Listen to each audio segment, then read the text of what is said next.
Hello everyone, my name is Alan Perry and welcome to all the Poets and Pints members to a short reading. I'm speaking to you from Tucson, Arizona, where we hope to leave in the next few weeks and return to Minneapolis, and hopefully some live readings will be available in the not too distant future as well. I'd like to share 3 poems today. The first one deals with a subject that's important to all Americans right now, and at least to those of us who are not retired, and that's employment. It's called Clocking Out. The metal gray time clock seemed to monitor every movement. Its glassy face never blinked as it belled interruptions through the day. It knew when I began to work, went home, ate lunch, visited the restroom. I had to punch it, not really a punch, more like a nudge with a card, inked with my name and clock number, until it snapped down on a precise day, hour, minute. Bracketed pieces of shifts, bookended by morning's dark arrival, more darkness in evening departure. I wondered who ran the timepiece, pictured a little man in a back office rationalizing the worth of each worker as he collected employer records on errors, outputs, goodbyes.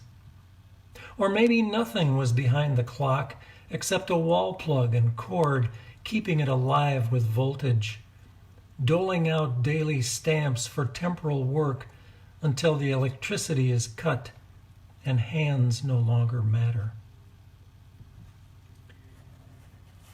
The second poem deals with a subject of love.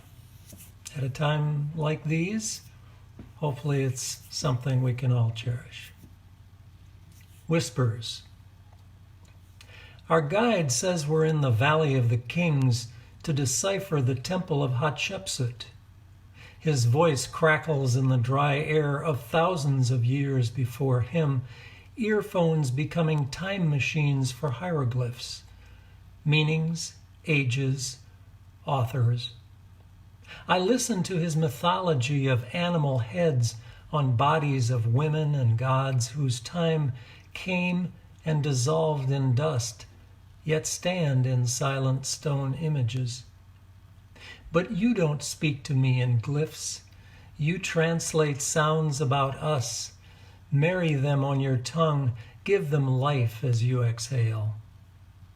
Like the way I hear you as a guide in my earbuds, your quiet voice encouraging me to write a new poem, loving the lines I craft for you. How your whispers travel, fill me like an atlas with words I follow long after the tones fade, the battery dies, and I feel your breath on my ear. And finally, also in these times, times of hope and compassion for our fellow person. Signs aboard an Alaska Airlines flight. He looked troubled as the request came over the intercom. Blind and deaf, he didn't hear the flight attendant or see the girl who pressed the call button and said she could sign. His long gray beard was uncut, his hair disheveled, and his squinted stare seemed to plead, "Water?" The girl cupped his curled fingers around hers and began to spell words he couldn't speak. Like many on the flight, strangers unable to talk with each other over chaired walls, through separating curtains, across divided aisles. He didn't want water, she said, only some company in the muted space of 40,000 feet. He grasped her every letter, each curve and clasp, stroke and symbol that laced their fingers. He couldn't see it, but nodded at the smile she left in his hands. Thanks, folks, for listening. Be well to all of you, and I hope to see you in Minneapolis in the near future.